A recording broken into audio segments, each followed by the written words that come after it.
Eh bien, je suis maintenant avec Monsieur Mangin. Bonjour. Bonjour.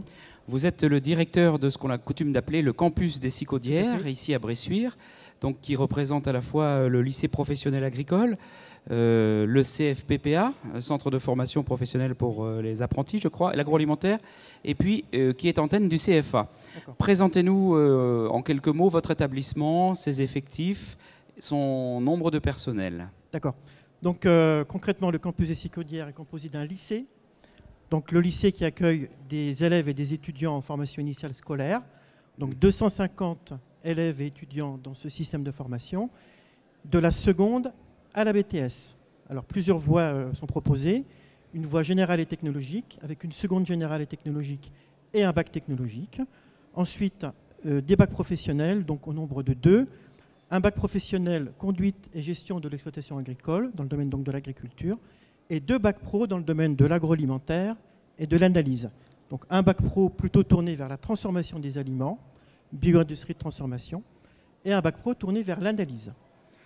Donc ensuite, une formation supérieure est proposée, un BTS, sciences et technologies des aliments. S'agissant donc de la partie apprentissage, nous sommes effectivement antenne du CFA de Mel, et nous proposons un plateau de BTS avec 3 possibilités: production animale, analyse biotechnologique et également un BTSA STA, mais spécialisé dans le domaine des produits de carnet et de la pêche.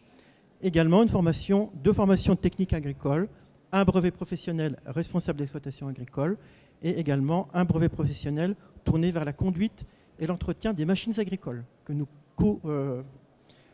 dispensons avec nos collègues donc, de Sèvres Europe. Par ailleurs, donc, un ensemble de formations pour les adultes tout au long de la vie, avec un système d'entrée et de sortie permanente qui permet d'accueillir des gens à travers le service public de formation professionnelle, et également un BP REA pour les adultes.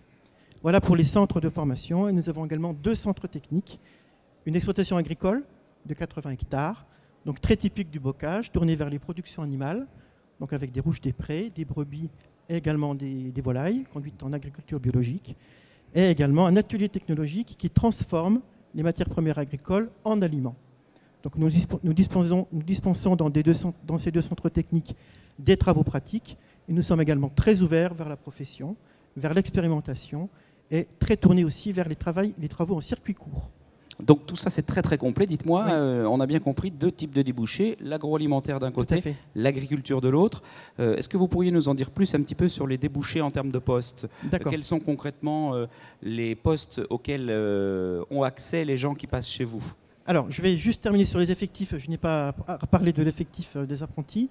100 apprentis, et pour faire tourner toute cette machine, 100 personnes de tout statut, donc des enseignants, des administratifs, qui font tourner donc ce campus. Alors les débouchés, donc, nous formons des cadres moyens dans l'industrie alimentaire, avec donc les bacs pro, des cadres également plutôt tournés vers le secteur de la production avec les BTSA STA, et puis s'agissant des formations agricoles, en fonction des niveaux, des jeunes qui vont s'installer peut-être à terme, et qui vont souvent passer vers une phase de salariat agricole, et puis les BTS, donc, qui sont également formés chez nous, vont pour certains d'entre eux tourner leur carrière vers le conseil en entreprise, et puis certains vont également aller vers l'installation agricole. Donc tout un panel du niveau 5 au niveau 3, donc des cadres moyens et des techniciens. Concernant l'agroalimentaire, les débouchés?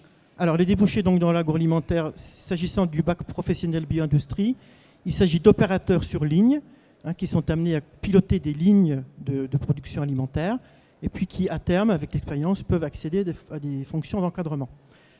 Le BTSA, lui, il est plutôt fait pour gérer des équipes au sein d'un atelier. Donc quelqu'un qui va gérer plusieurs lignes, qui va s'occuper donc de planifier le travail, d'organiser le travail et d'encadrer les personnes, tout en assurant la qualité des produits finis. Est-ce que vous avez un petit peu un indice de placement des gens qui passent chez vous en termes de résultats de placement derrière? Alors, nous avons donc des statistiques nationales, et l'enseignement agricole se caractérise par un fort taux d'insertion professionnelle, puisqu'il est, d'après les études nationales, au-delà de 85% dans les 6 mois qui suivent la sortie du jeune. Plus spécifiquement sur le campus de Bressuire, il n'y a pas? On est également dans ces fourchettes-là. D'accord. Alors, on a discuté aussi tout à l'heure, tout au long de la journée, avec certains de vos collègues de l'éducation nationale, les lycées professionnels, les lycées d'enseignement généraux. Ils nous ont tous parlé d'un projet d'établissement. Est-ce que dans le ministère de l'Agriculture, ça existe, ça? Alors, cette notion est très prégnante chez nous. Et quel est-il? Alors, le projet d'établissement, donc, il tourne autour de 5 axes dans la maison. Donc, je ne vais pas les prendre tous, mais globalement, il s'agit donc de conforter l'existant à travers donc, le fait de renforcer notre signalétique, le fait qu'on soit connu, le fait que l'on communique sur nous, parce qu'on est parfois un peu méconnu. Également, donc, le fait d'améliorer toujours la qualité de vie de nos apprenants, en améliorant donc, les conditions d'hébergement. Et puis, le fait aussi de s'occuper aussi des gens qui travaillent chez nous et de favoriser la vie sociale autour de l'établissement. Ça, ce sont les principaux axes qui ont été détachés de ce projet d'établissement. Quels sont les prérequis pour devenir scolaire chez vous? Est-ce qu'il y a des exigences en termes de niveau scolaire? Faut-il impérativement le brevet des collèges ou pas? Comment on fait pour aller chez vous? Alors, nous avons exactement le même dispositif que nos collègues de l'Éducation nationale, puisque l'affectation est la même que celle qui concerne nos collègues de l'Éducation nationale, s'agissant du poste 3e ou du poste bac. Ce sont les mêmes outils et donc les mêmes conditions. Donc il y a un vœu d'affectation qui est validé par les conseils de classe et par l'inspection académique. Donc il s'agit de la rencontre du choix des familles, voilà, de la décision du conseil de classe, en poste 3e notamment, et de la disponibilité de places dans l'établissement. Tout cela étant piloté donc par les affectations classiques propres à notre enseignement, mais aussi à l'Éducation nationale. Ce sont les mêmes. D'accord. Et pour conclure, que diriez-vous pour des élèves aujourd'hui en scolarité de 3e et qui hésitent un petit peu à aller chez vous pour les convaincre? Je leur dirais que forcément, ils auront une formation de qualité, que les résultats aux examens sont très bons et que nous leur proposons des métiers donc, très concrets, parce que l'enseignement est très concret chez nous, qui leur permet de s'intégrer très rapidement dans leur territoire, que ce soit en agriculture ou en agroalimentaire. Merci beaucoup, Monsieur Mangin. Je vous en prie.